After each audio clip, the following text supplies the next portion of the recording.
2, 3, 4. Hello everyone, and welcome to the Power of Music Thinking. My name is Christoph Zürn, and this is the podcast for people with a musical heart and a wicked job. We're looking for stories, insights and tools from the big world of music to inspire leaders and followers to listen, tune, play and perform in whatever field you're operating.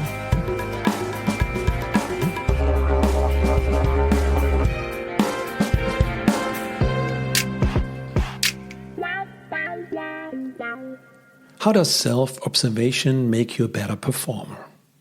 How can touching from a distance help you with performance problems? Today, we speak with Jennifer Roig-Francoli, violinist, healer, coach, author, and creator of the Art of Freedom method for conscious living and Masterful Artistry. We discuss methods like the Alexander technique, the Suzuki method, NLP, Neurolinguistic Programming, and how they benefit everyone who has to rehearse and perform, whether in music or business. And Jennifer shares her experiences as a solo artist, the challenges of keeping up great performances, and insights from her #1 Amazon bestseller, Make Great Music with Ease, where she provides deep insights and lasting solutions to the challenges musicians face, including pain, performance nerves, and emotional stress. Okay, let's get into it.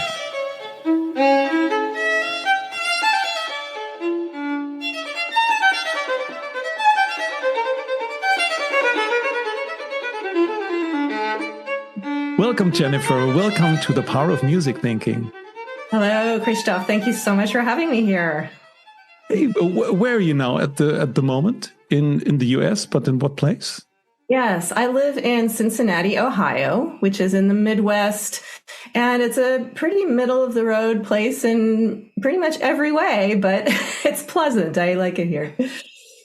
We've been having some strange weather. I have to say I don't appreciate the weather right now. Yesterday we had some tornado watches all day, so I had to be prepared to go down into the basement, which is not my favorite thing to do. Wow, unbelievable. I don't want to imagine to have to go to the basement. No, it's not fun when that happens. The sirens go off and you have to watch your radar, make sure everything's charged and you have water and food down there. Thankfully, nothing has ever happened to me and hopefully nothing ever will, but it's not fun. Oh, talking about a tornado, how does it sound? Is there a lot of wind going on before, or what's the difference? Or is it? Well, again, I've never heard one and I hope to never hear one, but I'm told that it sounds like a train. So a train is like going right by where you are, and it's very loud. And if the sirens go off, you may only have a minute to take shelter. They can happen very fast. So If there's a tornado watch, you kind of want to get prepared and just be ready to drop everything and go to the basement if you're lucky enough to have one. Wow, 1 minute. That sounds scary. A little bit. I guess tornado. Talking about tornado, what was your first sonic experience or album or record or performance that had an impact on you? Well, I have to say I don't remember it, but I imagine I had lots of sonic experiences when I was in my mother's womb because she was a cellist. And she still is a cellist, but mostly plays clarinet now. But she was playing her cello when I was a little baby in her belly. And, that beautiful big instrument up against the belly, I can imagine must have had a pretty strong effect on me in there. And so I'm sure that was one of my first experiences. And of course, the mother's heartbeat is always there. Now, as for the first, musical experience as a child, I have to say I do not remember that either. But I'm told by my parents that I used to sit up listening to them play chamber music in our home, in our living room. and that I told my mother when I was 2 that I needed a violin because I just loved to listen to them play chamber music. But as I said, I don't really remember that. That's just the story that's been passed down to me. I finally did get a violin when I was 4. I had to wait a couple years. So not a cello. So the violin still it is. No, that's actually kind of interesting too, that, in a string quartet, you'll have a cello and a viola and 2 violins. And I don't know if it's a person's personality that gets attracted to an instrument or if an instrument shapes the personality. I don't know how that works really, but I liked that violin. And I've always been the type of person that appreciates melodies. And I guess I liked the higher pitch. The violin is a lot like a voice also. Absolutely. Absolutely. And the cello is more like a male voice, isn't it? Like from the range, it's a little bit lower in sound. That's right. I suppose I never thought of it that way, but that makes a lot of sense. I think I heard that the cello would be the most that comes close to a man's voice. And I don't know if the violin, because it goes very high, if this is typical. By the way, thinking about the music played and listened from out the womb, there's one episode with Mike van der Namer, and he's telling the story that he once came back from school from music lesson, and he said, I heard the nicest music I ever heard in the world. And then I think it was a piano concerto from Chopin.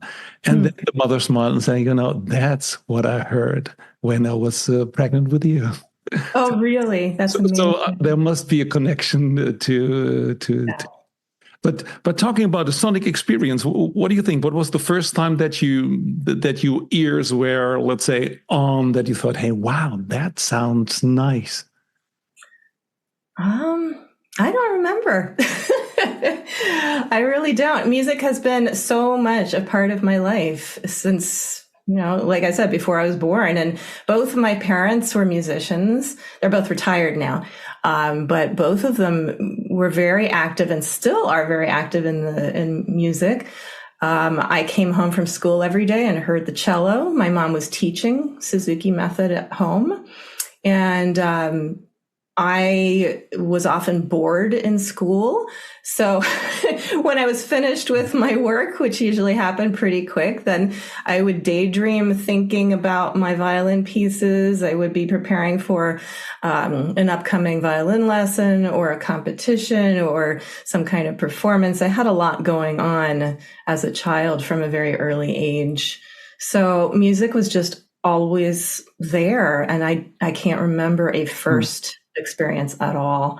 I was part of a group though, and I'm sure that had a big impact too. As I said, I wanted a violin when I was 2, but my parents had never heard of anybody playing anything so young. And it wasn't until age 4 that my mother first heard of the Suzuki method. And so she sought out a teacher for me. And a big part of that method is having a group experience with other kids. Even before you can play anything on your instrument, you're getting together with other kids every week, just doing fun games together with your instrument. And then the rest of the week, besides your private lesson, the original form of the Suzuki method was very much about what was called the mother tongue method. And the mother, it could be the father too, but traditionally it was more the mother who would be at home with the child and learning the instrument along with them. So my primary teacher was pretty much my mother every day, learning the violin along with me. She was a cellist, but then she would be, learning the violin from scratch along with me. And she became very inspired by the whole method, and she learned how to teach the cello with that method. Ended up going to Japan to study with Suzuki, and then brought me to Japan to study with him. So it was a really all-encompassing experience that was both in the family and also a community fun thing that I would do with other kids. That's very special, that Suzuki method. And, if there are listeners that are not so much into music and music learning, they would imagine Suzuki to being just the car. So I think it's in the same way. But Right. the method itself, it was really spectacular. And also the way in learning. So not just starting with the scales. So first learn the scales and then you can master the instruments. It's a different approach. It's more having fun, making it a natural part of your body and communicating. That's right. I mean, the two main principles that come to my mind about the Suzuki method are the one that I already mentioned, the mother tongue method, where Suzuki compared learning music or learning the language of music to learning your mother tongue, your first literary language, so to speak, right? So just like you learn how to speak your language from your early caregivers, your mother or father, whoever, you're learning by listening and imitating. You don't learn how to read first, and you're not learning the alphabet first. You're learning meaningful words that are about communication. And so that's what Suzuki started to apply to creating his method for how to learn music. It was not about learning notes or scales or techniques. It was about, let's experiment with this and imitate and learn by ear. And then later you learn how to read, just like with a language. And the other principle was a book of his is called Nurtured by Love, which is at the core of the whole technique also, where why are you making music? Why are you speaking? It's because you want to communicate. And ultimately, I think we all want to communicate love in some way deep down. I think that's why we communicate, although it gets a little distorted sometimes in our communication. But that was his ideal and what he wanted to convey with this method. And I think it's a beautiful thing that also has gotten distorted over the decades since he first invented it, which actually was quite a while ago now. And it's so beautiful because it's like really learning to walk. And by the way, now I really understand that my question of your first sonic experience, if there's always music, it's like asking a fish from how's the water. So yes, exactly. So excuse that question here, that part. Oh, it's a great question. It's fun to think about it. Yeah, it's my standard question, and it gives me also some kind of indication in what direction our conversation can go. And I really love what you just explained about the Suzuki method. And also if people are in education. So the question is, how do you learn people something, or how do you facilitate them to learn something? How would you do this in a company? Yes. Would it just work along, or like in a craft where you have the master and the apprentice, and you just try to work together, and at a certain moment? So I think that's a beautiful way to start getting into music. Mm-hmm. Yeah. We are lucky to have music. I think a lot of people, musicians and non-musicians, can fall into the mistake of taking music for granted. Music is everywhere. You go into a restaurant and there's music. You go into a shopping mall and there's music. You turn on the radio or a TV show or a movie and there's music. It's always there. Not always, but it's become such a commonplace thing that it's really easy for us to, not notice it or take it for granted. But it's a really essential part of the experience of being human. I mean, all of us have music inside of us. I think everyone's really a musician. We all sing. We're all dancers too. We move. We move to music. And I think it's a natural thing that it would be good to appreciate more. Absolutely. It doesn't mean we have to be professionals. It's just let's open up our ears and appreciate what's there and what we can do to communicate that way. Yeah, we all make sounds and we have our mother tongue and we can do something with it. Can you tell us a little bit what you're doing now at the moment? So there's a rich musical life, but what keeps you busy? Yeah, that's a big loaded question. The funny thing is that I hardly play music at all anymore. And the last performance that I had was about a year ago. Wow. And so my life has gone through a lot of different stages, as many people do. And we had a little short conversation a couple weeks ago, and I know you also have gone through all kinds of different iterations of your business and the things that you enjoy doing.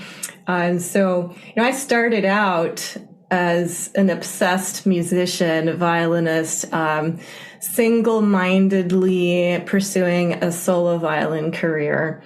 And long story short, I changed direction when I was 19 and came kind of full circle during the pandemic when I made a solo violin recording. But in the time in between, the decades in between, I did everything but play solo violin. I was in orchestras, I was playing chamber music, I did some teaching. Just played Baroque violin, all kinds of different things. And I think the solo kind of playing of the violin, it was so much a part of me from the time I was 2 years old that I ended up suffering a bit when I sort of threw the baby out with the bathwater and stopped doing what my soul really loves.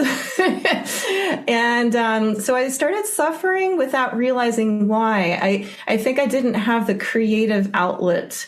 I wasn't being able to express myself in the same kind of way in those other situations. And I ended up having some neck pain. I just wasn't as happy. I had kids, I got married, and all of that was wonderful, but it's also very difficult. And so I ended up having some physical issues and not being so happy. And then I found this wonderful thing called the Alexander technique, which completely changed my life in pretty much every way. And so I started pursuing that, and I did a 3-year professional certification to become an Alexander Technique teacher. And I guess I got certified in 2007. And since then, I have been specializing in helping musicians, coaching musicians to overcome all kinds of physical and emotional obstacles to really fully enjoying the music that they make and what they do on a daily basis in their everyday lives. So I coach musicians, and that has become my new obsession that's been lasting for the last couple decades. And I really, really love sharing this fascinating thing with people. So that's what I do now, 24/7, it feels like. Wow. In the power of music thinking, so my hypothesis is that music and the way how you listen helps you a lot and also makes you who you are. And in that sense, I have conversations with people that have something with music, so all the listeners know. And I always invite people that when we have a talk like this, that they replace the word musician with yourself or with people or business people or society, and just to see what it does. And coming back to your Alexander technique, when I studied, I heard colleagues and friends talking about when they were learning an instrument or at conservatorium. And that was the first time I heard about Alexander technique. And funny enough, I never heard it out of the music context. So I'm thinking always, if something can be so valuable for performers, and performer can be anyone, it can be an artist, it can be a business person, but okay, the most experience is from the musicians. Can you tell us what's the essence of the Alexander technique, or anything that you think that might be interesting for everybody to hear? Oh, absolutely. And this is what I love to talk about. So thank you for asking. That's why I'm here. Gosh, there's so much. It's a whole world. People in the arts world, not just music, in all the arts tend to have heard of the Alexander technique because Alexander himself, who was born in 1869, way back, he was an actor. And so people first started hearing about it in the acting world. Probably just about all the famous actors that your listeners, anyone today has heard of, they've probably taken some Alexander technique lessons. And so Alexander really meant it for everyone. And it is helpful for anyone because, and I'm not so sure I can say the essence of the Alexander technique is in a couple words, but I think it's really about getting to know what your habitual ways of thinking and moving are, and observing yourself to discover how your habits are getting in the way of your natural design, and maybe making it a little harder for you to do what you want to do. So we learn how to notice with much more subtlety what we're actually doing to ourselves to create overall excess tension, which makes it then more difficult to be creative, more difficult to move literally, physically, because the mind and the body are not separate. And I think that's one of the most important things that Alexander discovered about how the mind and body work together. It's that they're not separate. The human being is a whole system, and every aspect of who we are influences every other aspect of ourselves. So how you think influences how you move and how you feel emotionally, and you can't really separate those out. So the basic or the core sounds like it's some kind of self observation, trying to have a different view on yourself, not just the view from outside of you, but also how you act, and maybe also how you speak. Yes. All right. Yeah, and that's where the origin of the technique comes from. Because as an actor, Alexander had a problem. He became hoarse every time he got up on stage to recite. And he went to doctors and speech therapists. Nobody saw anything wrong with his vocal mechanism. And so he deduced logically that if there was nothing wrong with his physical body, there must be something that he was doing himself that was blocking the natural expression of his instrument, his voice.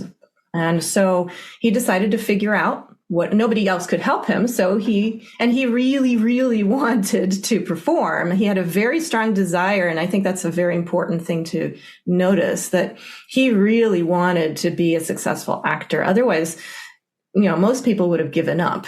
Nobody could help him. And he literally spent years in front of mirrors to watch himself, observe himself, to try to figure out what he was doing to himself to cause the hoarseness. Okay. And at first, sorry. Go ahead. Because in 1869 there was no video. Nowadays you can just use your phone and put it in the corner, do what you do, and later watch what you did. Yeah, I imagine if he'd had video. I mean, even at that time, people didn't have full-length mirrors. He went out and bought 3 full-length mirrors, which would be like for me to go out and buy some, scientific equipment that normal people don't have. But he realized he needed to watch his whole body in these mirrors from different angles. And the story goes that it literally took years for him to observe. And he took copious notes on what he was observing and experiencing. He was very curious, and he was experimenting, and he tried things out. They worked or they didn't. And ultimately he did figure out that it was how he was thinking that was causing a constriction in his physical body. which was then causing his muscles to tense up, and that caused the hoarseness. Wow. And then he, of course, if he was thinking in a certain way to get that result, he realized, well, I guess I need to experiment with thinking differently to get a different result. And lo and behold, he figured out how to do that. And that's what today, we don't have to figure it out from scratch because he did all that work. Thankfully, we don't have to watch ourselves in front of mirrors or even on a video camera for years. But we have a system in place that can help us do a little bit of what he did. Yeah, that's very, very special. In one of the early episodes with Gina Earthiva, she's was a Bollywood singer, and she lost her voice at the top of her career. Oh, and wow.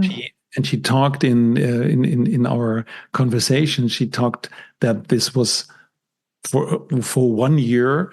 She tried to find out what works for her, and then she came up with what she now calls musical hacks that she could get her voice better, and she's helping other people with it. So my question would be, is there one or two hacks that Alexander used, or how are you working with clients that come first to you? Are you observing them, or are you helping them to observe? Do you have 3 mirrors? No. So actually, the way I teach is a little different now from how traditional Alexander technique teachers teach. So just a little bit more history of what happened is that when Alexander solved his vocal problem, then he started being a successful actor, and then people started coming to him to learn how to get the kind of voice he had. So he started teaching. Then he realized that the problem he was having was universal to pretty much all human beings. And then he branched out, starting to teach anyone, not just actors. Moved to London, started having some really prominent students like the Archbishop of Canterbury, Nicholas Tinbergen, who is a Nobel Prize winner, some really high-profile people. And then people started to want to learn how to teach the way he was teaching. And he had gotten to the point where he felt that it was faster and easier for him to sort of illustrate the ideas by using touch. And so in the beginning, he wasn't using his hands. And obviously, when he figured out how to solve his own problems, he didn't have a teacher touching him. So clearly the method that he figured out for his discoveries had nothing to do with a kinesthetic experience with another person. But down the road, he added in an element of touch when he was teaching that he felt was really useful to illustrate the concepts. And so then when he started training people how to teach his method, he started to teach them how to also use their hands and touch their students and teach that way. So over the years, I mean, it's been a long time now since this method has been around since the early 20th century. And it's evolved quite a lot. And that was, I think, the first evolution from a no-touch system to a kinesthetic touch modality. And since he trained people with touch, then it became more and more that kind of a system.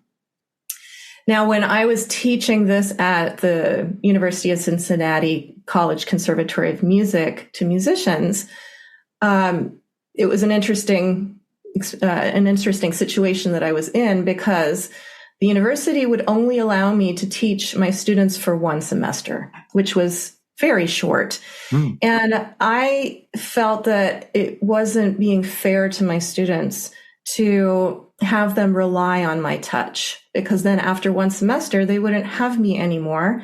And I wanted them to be more self-reliant and have things that they could do for themselves after they'd completed their work with me.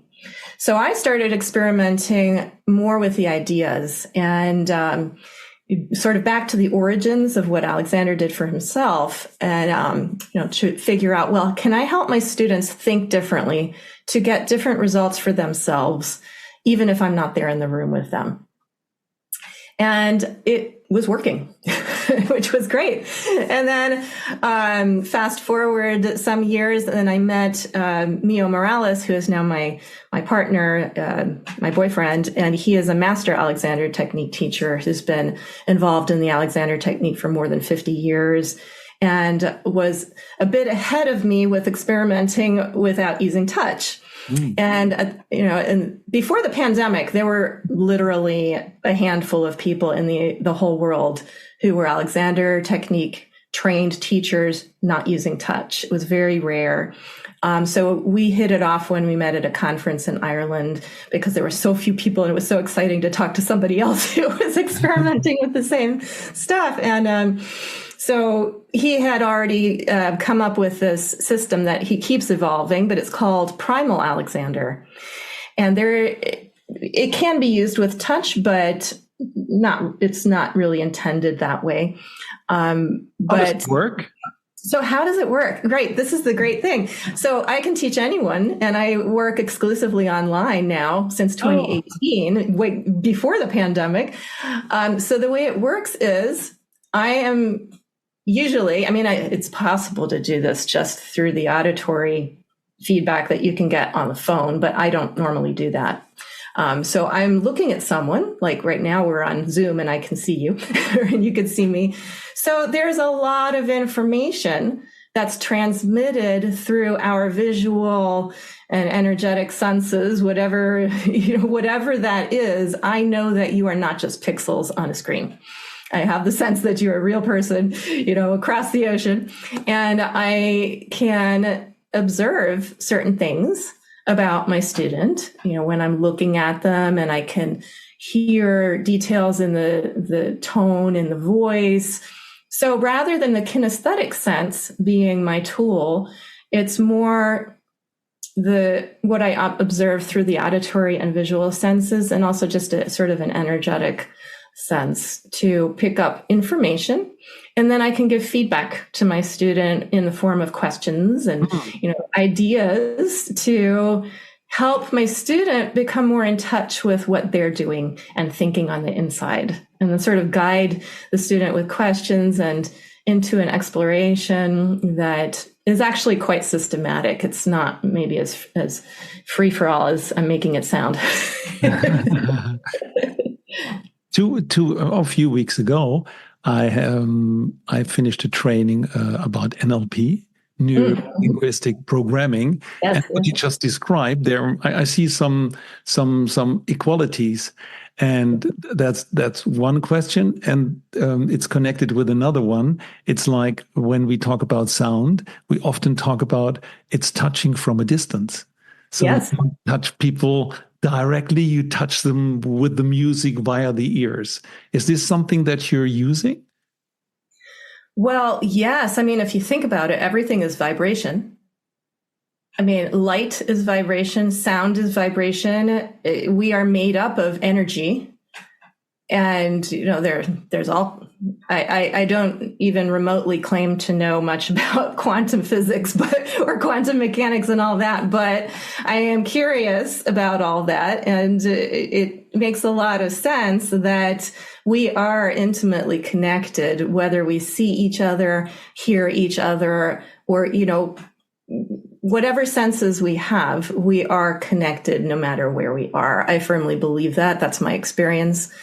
And so, starting from that as a point of departure, if you are open to that possibility, well, then sure. When you play music, it sets things in motion that then will literally affect the listener, because literally their body, the molecules, like the energy that they are is going to be moved, literally moved.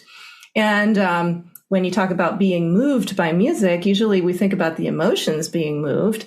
But what's an emotion? You can't have an emotion without your body, and it's all vibration. right? Emotion is, of course, chemicals, coursing through your system also. But again, you can't separate the thoughts, the emotions, and the body. And the music is vibrations that then, literally move whatever it is that we are. And the same goes for ideas, all right? It's all just somehow affecting other people. Well, one thing that actually I'm very conscious of when I'm teaching is what neuroscientists have discovered about mirror neurons, where this is probably, I don't know much about NLP, but Mio has studied that part. So I know that there are a lot of similarities in primal Alexander. But as far as the mirror neurons go, I mean, when you look at another person without even being aware of it, you are mirroring what that other person is manifesting. So if I get really tight, like I scrunch up my face and my body like I am right now, and you can hear it in my voice, it gets really tight. When you listen to that, you hear the different vibrations. And if you're seeing me, your body gets tight because you're mirroring that unconsciously. We are made for that kind of empathy. Yeah, right. In NLP, you call this making rapport, but then you do it by purpose, just to make connection with the person, and then try to change it. So, that's right. And so that's the thing, is you can affect people unconsciously, and knowing that you can also learn how to consciously, first do it for yourself, right? So if I want to take care of myself, and this is the how that you were asking me, I have to be able to take care of myself first. And that means observing myself and being connected to what am I, like, asking myself with curiosity, what's happening to me right now as I'm sitting here? That's what Mio calls the primary concern. So my primary concern is to be curious, what's happening to me right now? And then I can notice, oh, well, maybe I have a little tension in the lower leg, left leg. Oh, well, that's interesting. There's no judgment there, but that's just interesting information. And then is there somewhere in my body that just feels a little less tense? Is there a place that's relatively quiet or easy or comfortable? And what you focus on, you get more of. So if I'm focusing on pain and discomfort, I will get tighter. And then the person I'm in contact with will pick that up. That's not good for either of us. If instead I'm curious about, well, what's already working inside of me? Where's the ease? Where is the freedom and the comfort and the natural, where things are working? Then I can access a bit of ease or flow. And when I do that for myself, then the person with me, seeing me or hearing me, is going to be influenced in a positive way by my taking care of myself. So that's in a nutshell how primal Alexander works. It's like the first tiny little baby step, right.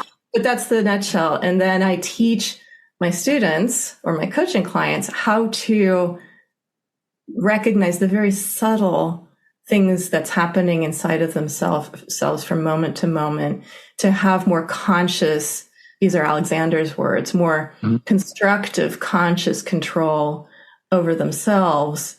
And then the next stage would be, okay, well then how can I bring the ease that I'm and the flow that I'm starting to experience within me, and it's growing because I can do that, I can expand that experience. How can I bring that into the work I'm doing, or the playing my instrument, or going into that meeting and having a conversation with my employees or my boss? And how can I bring my most creative, open, authentic self into whatever it is I'm doing? Right. So business people would benefit from Alexander technique. By the way, I have a little bit, let's say, maybe a behavior. If I have a bad day, I get out and just smile to someone, and they smile back. So it's like, and this does something with you. So it sounds like a stupid hack, but it's something like, okay, I have to start with something, and then you get something, and then you can Sometimes it helps and sometimes not, but That's it's always a good one. worth trying. That's a good one. And there's actually research on smiling, how it actually, even if you don't feel like smiling, if you do it, like fake it until you make it, it's like, or you act as if you're happy, something actually changes in the chemistry of your brain that takes you in a different direction towards more happiness. So that's a really good hack. Do it until you be it instead of fake it till we make it. That's right. Is that act as if principle too. and by the way, and that's performing as well. So that's the performance starts with you, and it's either in business or on the stage. It's like you have to be there and you have to embrace everything that's there. So you also play into a listening, like in a meeting, you speak into a listening because people want to hear what you say. Maybe not, but maybe they're at least they start with it. And that's a very, very powerful thing. And it's and performing is also some kind of embodiment. So you have to be there.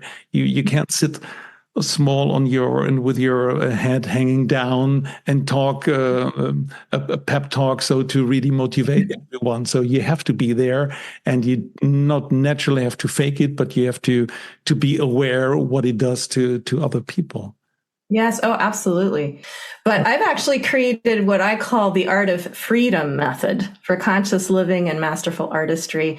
That's kind of my thing where I get to be fully myself and I have the freedom to do whatever I want with the Alexander technique, with musicians, or if I decide tomorrow that I'm going to teach journalists, then I have the freedom to do that, because it's really about, for me, the essence of the Alexander technique, my method, everything is about what you just said, showing up and being fully, authentically yourself, the best that you can. I mean, and who else could you be, really? But learning how to just observe and accept, and like with Suzuki, like I said before, nurtured by love, how can you really connect to that most central part of who we are, which I believe with all of my being, that is actually loving. And then we superimpose other thoughts and ideas that are not so loving that get in the way of our natural expression.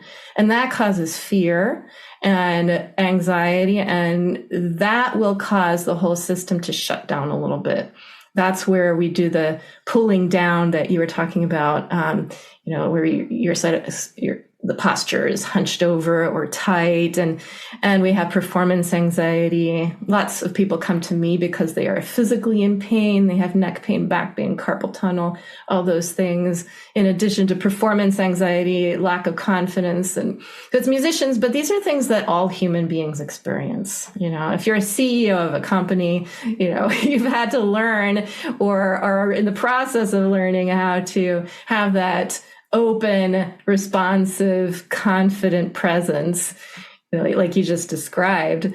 And that is something that is natural to us, but we've learned how to interfere with that. We need to learn how to stop interfering and just be ourselves, our loving selves. And I think we'd have a lot less war in this world if we all learned a few of those skills.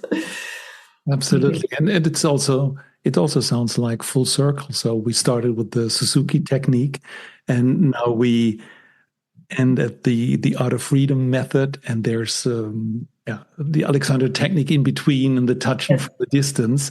So that all makes sense. And you wrote a book, and I also will put the link into the show notes, because maybe just 2 sentences about the book. Is it what we talked about? It's touching everything that we had in our conversation? Yes, and of course a lot more, because it's a hefty book. The book is called Make Great Music with Ease: The Secret to Smarter Practice, Confident Performance, and Living a Happier Life. And I've had a lot of people tell me that it's not just for musicians, that really it's about being human and learning how to express yourself freely with joy and ease. The first part of the book talks about the challenges of being a musician, which anybody reading it could just translate like you said earlier, just substitute the word musician for writer or engineer or, whoever this person is reading it, doesn't really matter. It's about the mental, emotional, spiritual, psychological, physical problems that can come up as a human being. And then there are lots of stories woven throughout the book about my experience as a musician, as a coach, Alexander technique teacher, and also my, some ideas on spirituality, which are very universal. So there's that in there as well. I couldn't leave that out because for me, that's an essential part. That's where the love comes in.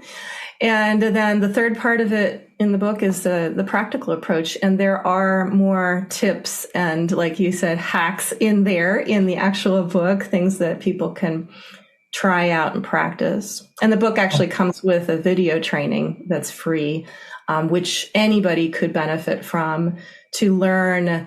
I gave you just a teeny tiny little taste of the self-observational, getting in touch with ease and tension in the body and starting to focus on more ease. I go into how to do that in the video training that comes with the book. It sounds very music thinking, the way that I'm using music and just, put the analogy to everything in the world. And it sounds like a really, really interesting book. So I will put it in the show notes. Jennifer, thank you very much for sharing your insights. And thank you. Well, thank you so much. It was such a pleasure to speak with you about all kinds of topics, music related and otherwise. Thanks, Christoph. Thank you so much for listening. I really appreciate this because listening is one of the top leadership skills, and I feel honored about this. It is my mission to find, create, and share inspirations for meaningful collaboration based on music analogies. If you want to support this, please subscribe to the podcast, give us a rating, or write a review on iTunes or Spotify. And more inspirations can be found on musicthinking.com. We have a blog, and you can download the Music Thinking Framework. And finally, I would love to hear your feedback. And if you need help with a business challenge, please reach out to me via email, podcast@musicthinking.com.